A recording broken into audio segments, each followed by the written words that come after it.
Let me start back at the beginning. We never wanted to own an apple orchard. My wife, my sister, and I never dreamed of owning an apple orchard. I was a rocket scientist, and I helped put men on the moon in the 60s. And GPS is a project I had responsibility for a portion of in the 80s. And I had retired in 1993 and taught myself to weave. I was going to be a weaver the rest of my life. I was making rectangles at a furious pace.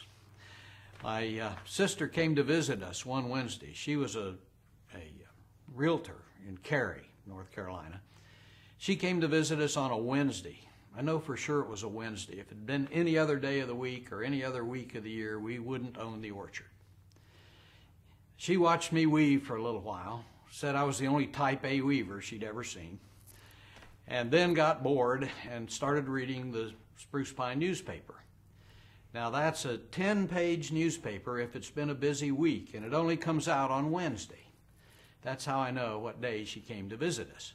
She saw the ad for the orchard. We came out to make sure that it was the Altapass orchard that was being offered for sale. See, that orchard's been there 100 years. It's been a landmark on the parkway, and it was there long before the parkway came. And sure enough, we found they were offering a mile in each direction, from the crest of the Blue Ridge up above down to the Clinchfield Railroad tracks down below.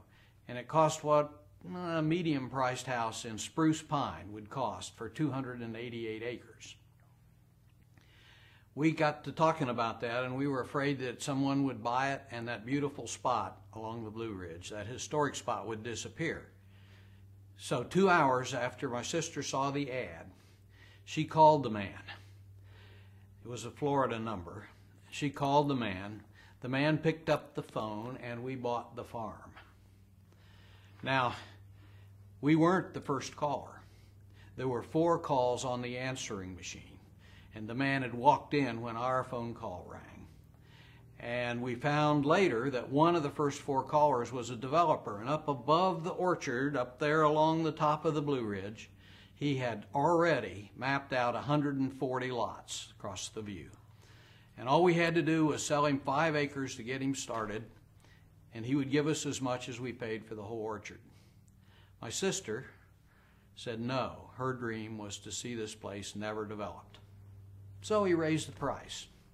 He offered her in the end a partnership in his development, and it's already an existing development up there at this time, but he was going to extend it. She kept saying no. I kid her a little bit. If she was a widow, and if he'd offered marriage, it might have done some good, but what he was offering was not enough. But she did get worried that someday that amount of money might tempt her heirs or herself. And so now the orchard land up above, half the orchard that we bought is parkland. And the land down below the parkway is partially owned by my sister still, and partially she has given to our foundation that we've set up. It is a 501c3 nonprofit, and we set it up to preserve the orchard land, but also, as you will see in a minute, many other things besides just the orchard land. So shortly after we bought the orchard, or as I say, bought the farm, my wife and I decided that, well, how hard can it be to grow apples? Apples have been growing there for 100 years. We'll just keep growing apples, and we'll sell them in the fall and pay for the maintenance and upkeep of the orchard. Now we know why the guy was selling the land so cheap. One thing not to do is to try to make a fortune selling apples.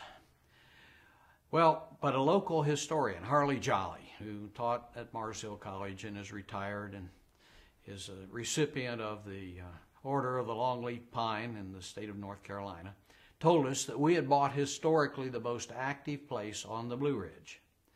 And I've spent the 15 years since we bought it learning the truth of what he said.